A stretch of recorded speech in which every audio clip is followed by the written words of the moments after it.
Hello student, स्वागत है आपका आईसीटी वर्चुअल क्लासेस में। मैं हूं कविता, आपकी साइंस टीचर। उम्मीद करती हूँ आप सभी अच्छे होंगे और स्वस्थ होंगे। सो क्लास कंटिन्यू करेंगे अपना चैप्टर जिसमें हम बात कर रहे हैं the fundamental unit of life, cell. हम कोशिका के बारे में बात कर रहे हैं। हम देख रहे हैं कि जो हमारी संरचनात्मक और क्रियात्मक इकाई है सेल, उसकी जो संरचना है वो किस प्रकार की है, किन चीजों से मिलकर के बनी है, कैसे फंक्शनिंग यहाँ पे होती है। तो प्रीवियस लेक्चर में जो हमारा टॉपिक चल रहा था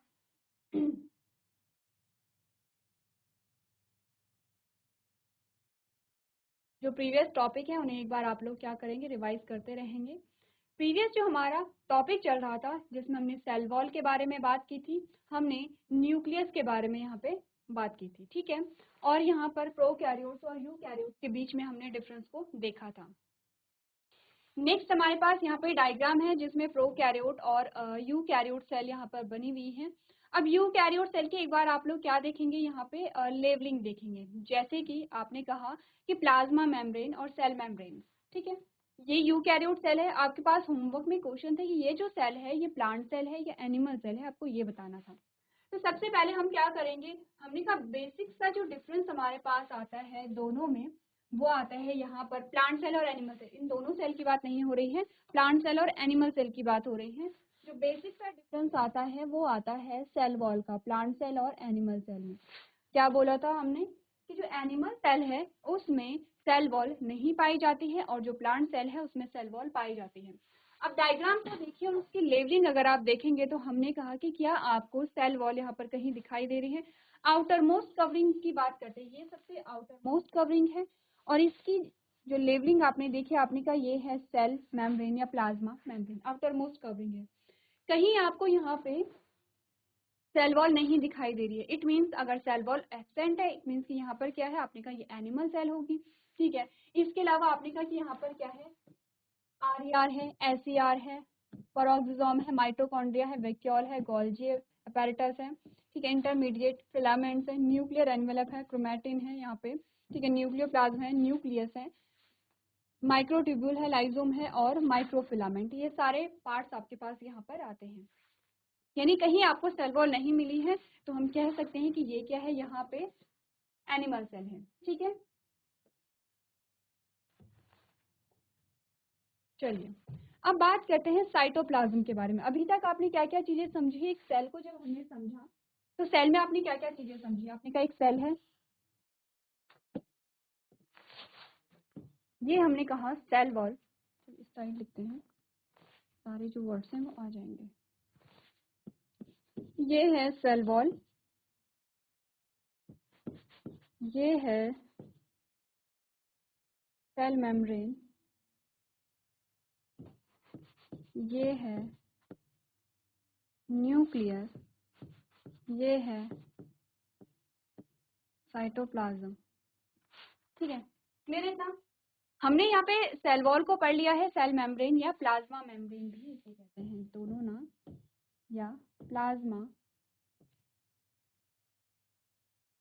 मेम्ब्रेन, ठीक है। हमने कहा कि आपने सेल मेम्ब्रेन या प्लाज्मा मेम्ब्रेन को पढ़ा है, न्यूक्लियस हमने पढ़ लिया है। एक बार अगर न्यूक्लियस को रिवाइज कर लेते हैं, न्यूक्लियस आपका इंपॉर्टेंट पार्ट रह जाता है। न्यूक्लियस में हमने कहा कि क्या है, जो सेल है, सेल में एक ऐसा पोर्शन, ठीक है, एक सेल है हमारे पास, सेल एनवलप हमारे पास है जिसे हम सेल मेम्ब्रेन कह रहे हैं। और हमने कहा कि यहाँ पर एक मेम्ब्रेन आती है जो डबल मेम्ब्रेन होती है, ठीक है। और इस मेम्ब्रेन के अंदर हमारा जेनेटिक मटेरियल होता है। हमने इसे क्या कहा था, हमने इसे कहा था न्यूक्लियर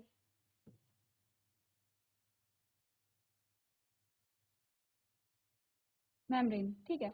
आपको यहाँ पर न्यूक्लियर मेम्ब्रेन, ठीक है, ये है न्यूक्लियर मेम्ब्रेन और ये हमारा है जेनेटिक, दोनों एक साइड लिखते हैं।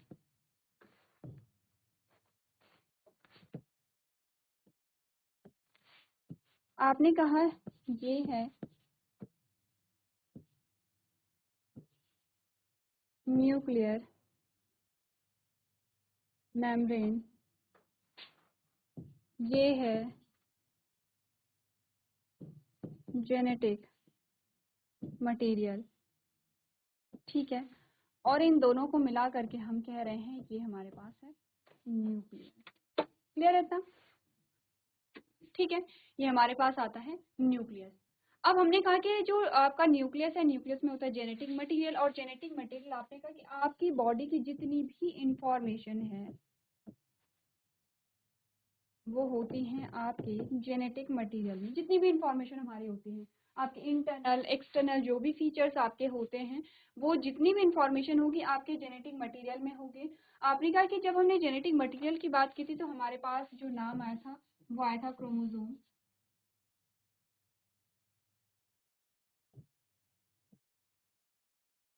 हमारे पास आया था जो नाम है वो है जीन या फिर डीएनए। तीनों में क्या डिफरेंस है इसके बारे में हमने बात की थी, ठीक है। अब जो जेनेटिक मटेरियल है आपने कहा कि वो एक जनरेशन से दूसरी जनरेशन में पास होते हैं, जो कि आपने यहाँ पे जेनेटिक्स में पढ़ा था। जब आपने मेंडल्स के बारे में बात की थी तब आपने इन तीनों टर्म्स के बारे में पढ़ा था, ठीक है। और न्यूक्लियस को आप ब्रेन ऑफ सेल भी कहते हैं। क्यों कहते हैं? क्योंकि आपने कहा जितने भी आपके कैरेक्टर है वो रेगुलेट हो रहे हैं आपके न्यूक्लियस से। चलिए आते हैं अपने टॉपिक पे। हमने कहा कि आपने पढ़ लिया है, यहाँ पे सेल वॉल पढ़ ली है, सेल मेम्ब्रेन या प्लाज्मा मेम्ब्रेन को आपने पढ़ लिया है, ठीक है। आपने न्यूक्लियस को पढ़ लिया है, रह जाता है साइटोप्लाज्म, ठीक है। इसके अलावा अभी तक आपने और कौन कौन से टर्म्स पढ़े हैं उसके बारे में बात कर लेते हैं। आपने बात किया है डिफ्यूजन के बारे में, ठीक है। ऑस्मोसिस के बारे में, ऑस्मोसिस में आपने हाइपोटोनिक, हाइपरटोनिक, आइसोटोनिक सॉल्यूशन के बारे में बात की है, ठीक है। इसके साथ आपने एक वर्ड पढ़ा है जिसे हमने प्लाज्मोलाइसिस कहा है, ठीक है। आपने इन टर्म्स के साथ साथ कुछ इंपॉर्टेंट टर्म्स पढ़े हैं जिसमें डिफ्यूजन आता है, ऑस्मोसिस आता है। उसमें आपने कहा हाइपोटोनिक है, हाइपरटोनिक है, आइसोटोनिक सॉल्यूशन आपने पढ़े हैं, आपने प्लाज्मोलाइसिस पढ़ा है, ठीक है। इसी के साथ आप जानते हैं कि आपने क्रोमोसोम, डीएनए एंड जीन के बारे में बात की है। क्लियर है इतनी बात? ये सारे टर्म्स आपको क्लियर होनी चाहिए। अब हम बात करेंगे साइटोप्लाज्म जो है एक तरल पदार्थ होता है सेल के अंदर का, जो लिक्विड जो पार्ट है वो होता है साइटोप्लाज्म। अब हम कहेंगे साइटोप्लाज्म के क्या फंक्शन है। बहुत सारे फंक्शन है, जितनी भी आपको सेल ऑर्गेनेलीज मिल रही हैं इंक्लूडिंग न्यूक्लियस, वो आपके साइटोप्लाज्म में भी होता है। आपने कहा ये जो आपको येलो वाला पोर्शन है पूरा साइटोप्लाज्म है, लिक्विड वाला पोर्शन है, इसमें सेल ऑर्गेनेलीज तैरती रहेंगे। आगे जाके आप सेल ऑर्गेनेलीज या सेल पार्ट के बारे में बात करेंगे। यहाँ से आपकी जब सेल ऑर्गेनेलीज के बारे में आप बात करेंगे, आपकी सारी ये सेल ऑर्गेनेलीज है, जैसे गोल्जी apparatus है, माइटोकॉन्ड्रिया, प्लास्टिड है, लाइसोसोम है, रिक्टिकाएं हैं, ठीक है। ये सारे क्या है? सेल ऑर्गेनेलीज के पार्ट आते हैं। ये सारे जो सेल ऑर्गेनेलीज हैं ये होते हैं साइटोप्लाज्म में प्रेजेंट। न्यूक्लियस भी आपका साइटोप्लाज्म में होता है। अब ये सेम वैसे है कि एक बलून आपके पास है, ठीक है। बलून की जो आउटर कवरिंग है वो हमने सेल मेम्ब्रेन उसे मान लिया है, उसके अंदर पानी आपने डाला है और पानी में आपने छोटे छोटे कुछ जो चीजें हैं वो आपने डाल दी हैं। जो पानी है वो साइटोप्लाज्म है और जो छोटे छोटे दाने आपने उसके अंदर डाले हैं वो है सेल ऑर्गेनेलीज, ठीक है। अब हम यहाँ पर पढ़ लेते हैं साइटोप्लाज्म के बारे में। आपने कहा the fluid content inside the plasma membrane is refer to as cytoplasm, यानी कि प्लाज्मा झिल्ली के अंदर द्रव्य सामग्री को साइटोप्लाज्म कहा जाता है। It is a viscous jelly-like substance that covers the entire cell save the nucleus। आपने कहा यह एक खतरनाक जेली जैसा पदार्थ है, खतरनाक तो नहीं कहेंगे आपने कहा, जो केंद्रक को छोड़कर पूरी कोशिका को ढक लेता है। ध्यान रखिए ये न्यूक्लियस को ये क्या करता है? न्यूक्लियस को कवर नहीं करता है। देखिए दो चीजें मैंने बोली हैं उसमें कंफ्यूज नहीं होना है। एक चीज तो मैंने कहा कि जो आपकी सेल है, ठीक है, ये आपकी सेल है पूरी, ठीक है। आपकी सेल में ये जितनी भी आपको कलरफुल चीजें दिखाई दे रही हैं, आपने कहा ये कुछ रेड कलर का है, ग्रीन कलर का है, ब्लू कलर का है, कुछ जितनी भी संरचनाएं आपको दिखाई दे रही हैं ये सेल ऑर्गेनेलीज आती हैं। अंदर जो आपको लाइट ब्लू कलर यहाँ पे दिखाई दे रहा है वो है पूरा साइटोप्लाज्म। क्या बात की है? अंदर पूरा भरा है, साइटोप्लाज्म भरा हुआ है। डिफरेंस को समझिए आप लोग।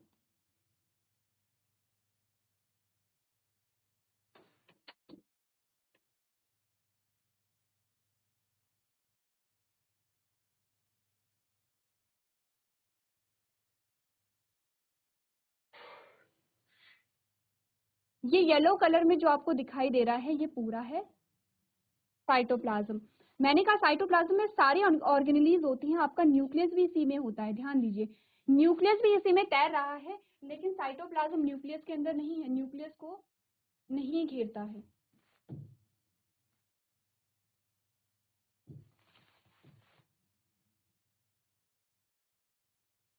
ये न्यूक्लियस है, ठीक है, क्योंकि न्यूक्लियस जो बना हुआ है वो बना है न्यूक्लियर मेम्ब्रेन से, और आपने कहा न्यूक्लियर मेम्ब्रेन क्या करती है, जो न्यूक्लियस है उसे किससे अलग करेगी, यहाँ पे साइटोप्लाज्म से अलग करेगी।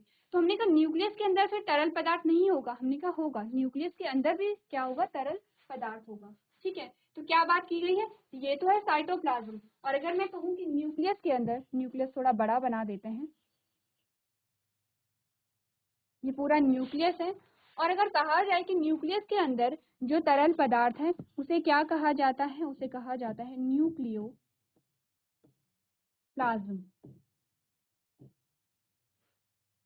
ठीक है।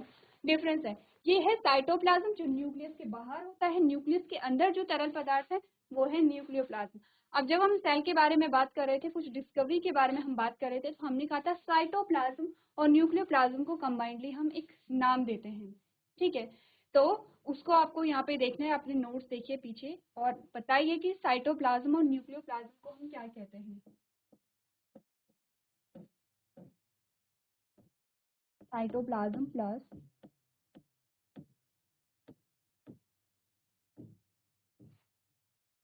तो हम कंबाइनली क्या कहते हैं, तो आपको यही बता रखा है कि यह एक ऐसी जैली पदार्थ है जो केंद्रक को छोड़कर पूरी कोशिका को ढक लेता है। ढकने का मतलब है कि केंद्रक तैर तो रहा है उसमें, लेकिन केंद्रक के अंदर वो नहीं है, केंद्रक के अंदर क्या होगा, न्यूक्लियोप्लाज्म होगा, ठीक है। केंद्रक इसमें है तो सही, लेकिन जो यहाँ पे साइटोप्लाज्म है वो केंद्रक के अंदर यहाँ पे नहीं है। नेक्स्ट हमने कहा it is also contain a variety of specialized cell organelles each of which serve as a specific purpose or for the cell. आपने कहा इसमें क्या होते हैं, विभिन्न प्रकार के विशिष्ट कोशिका अंगक होते हैं जिसे सेल ऑर्गेनेली कहते हैं, या सेल के ऑर्गन्स आप समझ सकते हैं, ठीक है, जिनमें से प्रत्येक कोशिका के लिए एक विशिष्ट उद्देश्य को पूरा करता है। ये बताया गया है कि इसमें यहाँ पे बहुत सारी क्या होंगे, सेल ऑर्गेनेलीज होंगे, प्रकार से ये बहुत सारी क्या होंगे, सेल ऑर्गेनेलीज हैं। यहाँ पर देखिए, यहाँ पर देखिए, आपने कहा यहाँ पे क्या है, एंडोप्लाज्मिक रेटिकुलम है जिसे हम रफ एंडोप्लाज्मिक रेटिकुलम कह रहे हैं, ये है स्मूथ एंडोप्लाज्मिक रेटिकुलम जिसे एसईआर कहते हैं। दोनों में डिफरेंस क्या है आगे जाके बात करेंगे, ठीक है। आरईआर है, आपने कहा माइट्रोकॉन्ड्रिया है, वैक्यूल है, गोल्जी एपेरेटस आपके पास आ गए हैं, न्यूक्लियर एनवेलप आ गया है, न्यूक्लियोप्लाज्म आपके पास देखिए अंदर क्या है, न्यूक्लियोप्लाज्म है, ठीक है, और ये क्या है, न्यूक्लियोलस है। तो हमने कहा कि ये सारे क्या हैं, जितने भी आपको इस सेल के अंदर पार्ट्स दिख रहे हैं वो क्या होते हैं, यहाँ पे सेल ऑर्गेनेलीज होती हैं जो कि साइटोप्लाज्म में तैर रही होती हैं।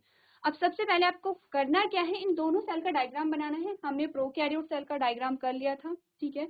इसकी भी जो सेल ऑर्गेनेलीज थी उसके बारे में आपने बात की थी, क्या क्या सेल ऑर्गेनेलीज इसके पास आ रही थी। आपने कहा मीजोजोम आया था, ठीक है, इसमें आपने कहा कि जो आरएनए है, आरएनए पे क्या लगे हैं, राइबोसोम लगे हुए हैं, ठीक है। इसके अलावा आपने कहा कि अलग अलग पार्ट्स के बारे में आपने बात की थी, यहाँ पे जो जेनेटिक मटेरियल है, सर्कुलर डीएनए आया था, प्लाज्मिड यहाँ पर आया था, तो अलग अलग पार्ट्स यहाँ पर आपने पढ़े थे। हम पढ़ रहे हैं अब यूकैरियोट सेल को, प्रोकैरियोट सेल को आपने पढ़ लिया है, आप यूकैरियोट सेल को पढ़ रहे हैं। एक बार ये सेल का डायग्राम बनाइए, सारे जितने भी नाम आपको यहाँ पर दिखाए गए हैं, सारे जो नाम है लेबलिंग है उसे कंप्लीट कीजिए। एक एक करके बात करेंगे, यहाँ पर न्यूक्लियस आपने समझ लिया है, एक एक करके बात करेंगे किस सेल ऑर्गेनेली का क्या फंक्शन यहाँ पर होता है। तो एक बार आप लोग डायग्राम को देखिए। चलिए, तो आप लोगों ने यहाँ पे नोट कर लिया होगा, आगे बढ़ते हैं, ठीक है। और बात करते हैं यहाँ पर सेल ऑर्गेनेलीज के बारे में। सबसे पहले समझिए सेल ऑर्गेनेलीज क्या होते हैं। हमारी जो सेल है वो यहाँ पे बहुत सारे फंक्शन को परफॉर्म करती है, जैसे कि प्रोटीन का निर्माण हो रहा है, ठीक है, लिपिड का निर्माण हो रहा है, और यहाँ पे क्या है, जो ऊर्जा है, ऊर्जा का निर्माण हो रहा है, या रेस्पिरेशन की प्रोसेस हो रही है, ठीक है। रेस्पिरेशन का सिंपल सा मतलब है कि जब भोजन का पाचन हुआ तो हमें मिला ग्लूकोज। अब ग्लूकोज से हमें क्या निकालनी है, ऊर्जा निकालनी है। ये प्रक्रिया होती है हमारे सेल के अंदर, क्या आपको बताया गया है। आपने रेस्पिरेशन का क्या मतलब है, सबसे पहले तो मुझे ये बताइए रेस्पिरेशन रेस्पिरेशन या श्वसन क्यों होता है? हमने ऑक्सीजन ली, ठीक है, हमने क्या किया है, ऑक्सीजन को हमने इनटेक किया है और कार्बन डाइऑक्साइड को हमने एक्सहेल किया, यानी कि हमने ऑक्सीजन को अंदर लिया और कार्बन डाइऑक्साइड को बाहर छोड़ा। ये जो प्रोसेस हमारी बॉडी में हो रही है, इसका क्या रीजन है, कौन मुझे बताएगा? GGIC फागलपुर में आपको आवाज आ रही तो हैंड रेज कीजिए। GIC भिड़ी, आपको आवाज आ रही तो हैंड रेज कीजिए। माइक लीजिए अपना, माइक ऑन कीजिए। जी मैम। बच्चे क्या नाम है आपका? Good morning ma'am. Ma'am good morning, क्या नाम? Good morning ma'am. Good ma'am morning, नाम अंशुल। बताइए। अंशुल। अंशुल। अंशुल, ठीक है अंशुल, आपने ये बताइए हम सांस क्यों लेते, क्यों हमारे बॉडी में रेस्पिरेशन हो रहा है, क्या रीजन है उसका?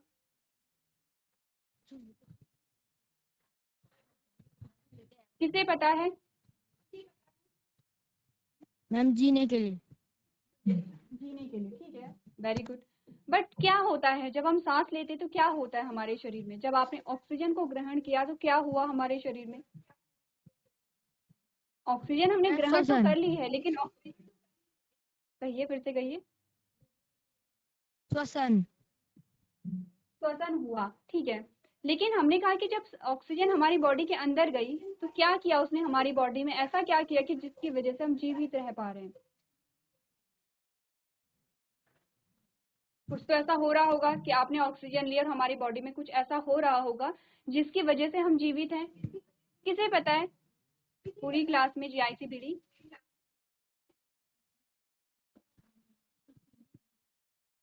अर्पित। Good morning ma'am. Good morning बच्चे, आपको पता है हम क्यों यहाँ पे श्वसन की प्रक्रिया करते हैं? यस और नो? नो। ठीक है, किसी को भी नहीं पता है पूरी क्लास में? जिसको पता है वो हैंड रेज कीजिए, बताइए।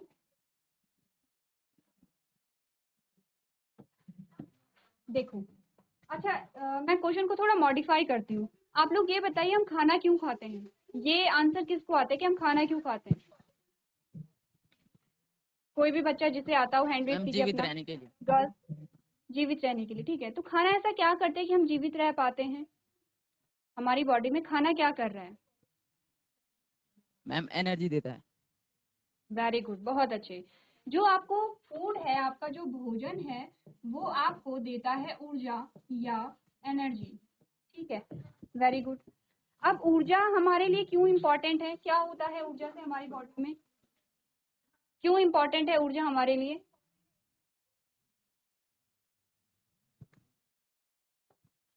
अर्पित, क्या आप जानते हैं कि एनर्जी क्यों हमारे लिए इम्पोर्टेंट है? गर्ल्स, मैम जिससे हम क्या किसी किसी को कार्य को पता कर है? सकें। वेरी गुड, बहुत अच्छी।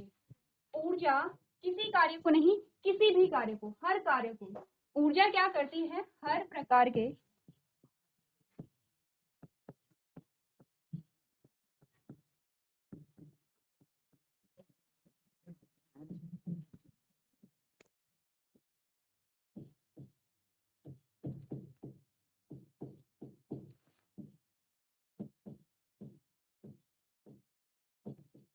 ठीक है, एक तो ये कि हर प्रकार के कार्य को करने के लिए आवश्यक होती है। दूसरा, आपकी शरीर की वृद्धि व विकास के लिए भी इम्पोर्टेंट है, ठीक है, क्लियर है इतना? इतनी बात क्लियर है? चलिए, अब गर्ल्स माइक लेंगी। अर्पित, जो गर्ल्स हैं उन्हें माइक दीजिए, फ्रंट रो में जो बैठे हैं बच्चे, माइक ऑन कीजिए पहले अपना।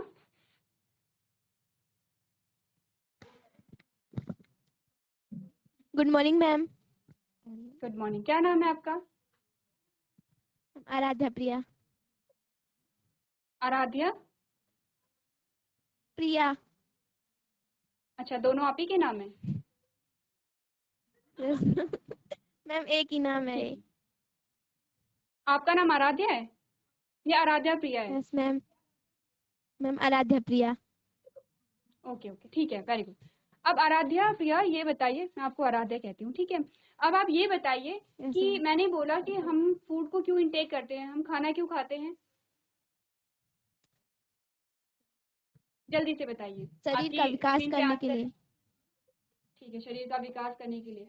हमें शरीर के विकास करने के लिए भोजन से क्या मिलती है, क्या मिलती है, एनर्जी मिलती है, ठीक है, ऊर्जा मिलती है। ऊर्जा ऊर्जा। हमारे शरीर में क्या क्या कार्य कर रहा है, मुझे पढ़ के बताइए।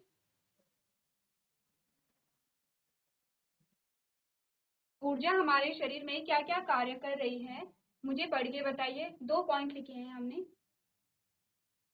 एडोप्लाज्मिक रेटिकुलम, राइबोसोम, ये नहीं पढ़ना है, रुकिए, आपको समझ नहीं आया। अभी हमने बोला हम भोजन को क्यों ग्रहण करते हैं, तो अर्पित ने हमें क्या बताया, क्योंकि भोजन से हमें ऊर्जा मिल रही है। मैंने कहा ऊर्जा हमारे शरीर में क्या कार्य करती है, तो अर्पित ने हमें क्या बताया है कि ऊर्जा हर प्रकार के कार्य को करने के लिए क्या होती है, आवश्यक होती है। आप अभी बैठे हुए हैं, आप पढ़ रहे हैं, आप चल रहे हैं, आप काम कर रहे हैं, आप सो रहे हैं, आप खाना भी खा रहे हैं, कोई भी एक्टिविटी आप करते हैं, इवन आप सो भी रहे हैं, आप बैठ भी रहे हैं, तो भी हमें क्या है, एनर्जी की रिक्वायरमेंट है, ऊर्जा की आवश्यकता है, ठीक है। हमने कहा हमारी शरीर की वृद्धि और विकास हो रहा है। जब आप क्लास 6 में रहे होंगे तो आपकी हाइट छोटी रही होगी, अब आप क्लास 9th में आ गए हैं तो आपकी हाइट आपको ज्यादा मिली है, आपकी हाइट बढ़ी है, यहाँ पे आपका वेट भी यहाँ पे बढ़ा है, ठीक है। हमने कहा ये जो हमारे शरीर की वृद्धि और विकास हो रहा है, इसमें भी क्या है, ऊर्जा हमारे लिए क्या है, सहायक है। ऊर्जा की वजह से ही आप हर काम को कर पा रहे हैं और आपके शरीर की वृद्धि और विकास यहाँ पर हो रहा है। अब आराध्या, सबसे पीछे की रो में जो बच्चियां बैठी हुई हैं उन्हें माइक दे दीजिए, सबसे पीछे जो हैं, जो आपस में बातें कर रहे हैं, ले लीजिए कोई भी बच्चा, आप तीनों को बात करनी है गुड मॉर्निंग एक करके। मैम। गुड मॉर्निंग बच्चे, क्या नाम है आपका? मैम दिया। दिया। दिया, क्या बातें हो रही हैं? मैम नहीं हो, ये बोल रही थी पता नहीं क्या। क्या बोल रही थी वो, कौन है, नाम क्या है उनका? मैम नहीं, उसकी पट्टी उसके हाथ पे चोट लग रही थी ना, उसकी पट्टी खुल गई थी तब वो बांध रही थी। ठीक है, चलो। दिया ये बताइए क्या बातें कर रहे थे हम, अभी मैंने जस्ट आपको क्या समझाया है, बताइए मुझे, हम क्या टॉपिक पढ़ रहे हैं? मैम मैम श्वसन। मैम क्या पढ़ा हमने श्वसन के बारे में? हम भोजन ग्रहण क्यों करते हैं? हाँ, क्यों करते हैं बताइए। क्योंकि हमें भोजन से ऊर्जा प्राप्त होती है, और जब हमें ऊर्जा प्राप्त होगी तो हम हर कार्य कर सकते हैं आसानी से। चलिए ठीक है, वेरी गुड दिया, आपने बिल्कुल सही बोला। अब अभी तक हमने रेस्पिरेशन की बात नहीं की, अभी तो हम फूड के बारे में बात करें, हम एनर्जी के बारे में बात करें। हमने कहा एनर्जी हमारी बॉडी में क्या क्या करती है, यानी ऊर्जा हमारे शरीर में क्या क्या करती है, हम उसके बारे में बात करें। अब रेस्पिरेशन के बारे में बात करते हैं। बैठिए दिया, सारे बच्चे यस ध्यान मैम। से सुनिए, मैं आपसे क्वेश्चन करूंगी, क्रॉस क्वेश्चन मैं आपसे करूंगी, कोई आपस में बातें नहीं करेगा। आते हैं रेस्पिरेशन पे, यानी कि मैंने कहा हमारी सेल के अंदर, हमारी कोशिका के अंदर बहुत सारे काम होते हैं। जब आपने भोजन को ग्रहण किया, जब आपने भोजन को ग्रहण किया तो हमारा होता है पाचन, भोजन का पाचन होता है, ये पढ़ा है आपने। पाचन जब हुआ तो हमें मिला ग्लूकोज,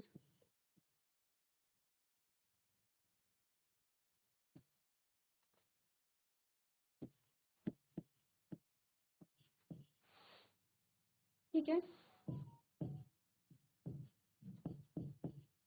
हमें मिला ग्लूकोज। ये जो ग्लूकोज है ये है पाचित भोजन।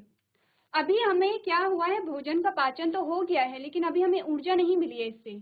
हमारी कोशिका में क्या पहुंचता है, ग्लूकोज पहुंचता है।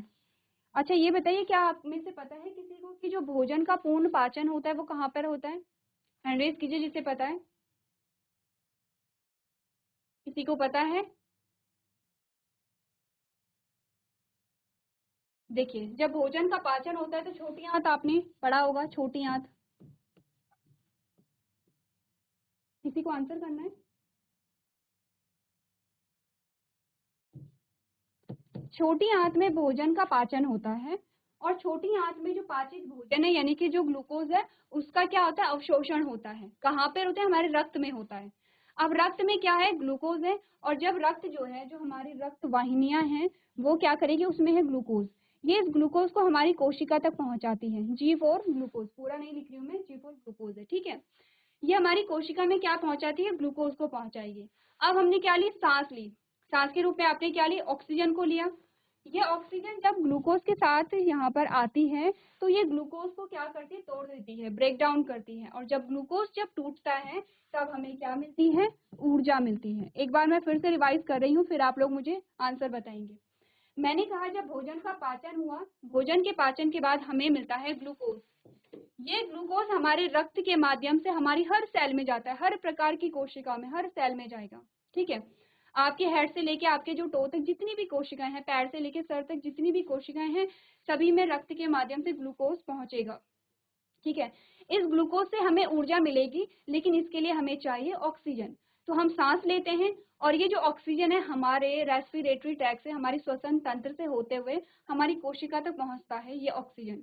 ऑक्सीजन का जो मुख्य कार्य है, ऑक्सीजन हम क्यों ले रहे हैं, ताकि ऑक्सीजन इस ग्लूकोज को तोड़े और हमें ऊर्जा मिले, क्योंकि जो भी होगा ऊर्जा की वजह से होगा। अब अभी आप बैठे हुए हैं, आप पढ़ाई कर रहे हैं, आप स्वस्थ हैं, वो ऊर्जा की वजह से है। अगर आपने खाना नहीं खाया तो आपको ऊर्जा नहीं मिली, ऊर्जा नहीं मिली तो आप कमजोरी फील करने लगेंगे और एक टाइम ऐसा आएगा कि हम कोई भी काम नहीं कर पाते, बेहोश हो जाते हैं, डेथ हो जाती है अगर किसी को खाना नहीं मिलेगा तो। ठीक है, तो हमें ऑक्सीजन क्यों चाहिए, ताकि इस ग्लूकोज को तोड़ करके हमें क्या मिले, ऊर्जा मिले। अब इस बात से आप दो चीजें समझते हैं, एक तो ये कि हमें ऊर्जा कैसे मिली, आपने कहा ग्लूकोज से मिली। दूसरी चीज हमने कहा ऑक्सीजन का हमारी बॉडी में क्या काम होता है, ऑक्सीजन ग्लूकोज को तोड़ करके हमारे शरीर में ऊर्जा को क्या करता है, रिलीज करता है, या ऊर्जा हमारे शरीर में बनाता है। अब आप में से मुझे ये बताइए, कितने बच्चों को ये बात समझ में नहीं आई है कि हम श्वसन क्यों करते हैं, हम श्वसन क्यों करते हैं, कितने बच्चों को ये समझ में नहीं आया है? आप हैंड रेज कीजिए, मैं फिर से यहाँ पे रिवाइज कर दूंगी। GIC-BD सबको समझ आया है? गर्ल्स, बॉयज, पीछे रो, या जो साइड में बैठे हुए हैं जो अभी कैमरे में नहीं है, सबको समझ आ गया? जिनको समझ नहीं आया है पहले तो वो हैंड रेज कीजिए। चलिए, किसी ने हैंड रेज नहीं किया है। जिसको समझ आया है अब वो लोग हैंड रेज कीजिए अपना। देखिए, GGIC फागलपुरमा के बच्चे जो हैं वो रिस्पॉन्स कर रहे हैं, जबकि उनसे डायरेक्ट कम्युनिकेशन नहीं हो रहा है। GIC-BD बच्चे यस और नो में रिस्पॉन्स दीजिए। आप देख रहे हैं आपके साथ वाले जो बच्चे हैं उनसे बात नहीं हो रही है, फिर भी वो लोग रिस्पॉन्स कर रहे हैं। आपको दिखाई दे रहा है आपकी स्क्रीन पे, वहां के बच्चे एक्टिव हैं जबकि वहां से बात नहीं हो रही है। समझ में आया है तो हैंड रेज कीजिए, नहीं आया है तो भी बताइए, हम फिर से यहाँ पे क्या करेंगे, रिपीट करेंगे। ठीक है, वेरी गुड। GGIC फागलपुरमा, आप सभी बच्चों को समझ आ गया है। चलिए, GIC-BD में माइक ऑन कीजिए अपना, एक एक करके सारे बच्चे बताएंगे मुझे। माइक किसके पास है? आराध्या, बच्चे माइक ऑन कीजिए अपना। Yes ma'am. बच्चे क्या समझ आया या नहीं आया मुझे बताइए। मैम थोड़ा Yes or थोड़ा no? है। जी ठीक है, वो थोड़ा थोड़ा क्या समझ आया पहले मुझे वो बता दीजिए। मैंने कहा हम सांस क्यों लेते हैं, हम ऑक्सीजन को क्यों लेते हैं? मैम ऊर्जा प्राप्त होती है। ठीक है, अब आपके नेक्स्ट में जो बच्ची बैठी है उसे माइक दीजिए। चलिए, और फ्रंट में आ जाइए, फ्रंट में आ जाइए। जो भी बच्चा बात करे वो आप लोग थोड़ा कैमरे के फ्रंट में आ जाइए। Good morning ma'am.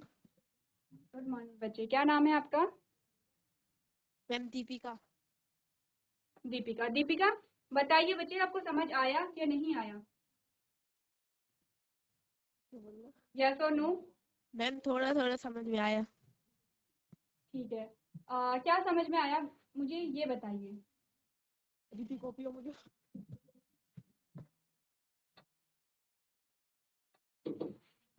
मैम हमारी कोशिकाओं में ग्लूकोज होता है। ठीक है, ठीक है, उसके बाद?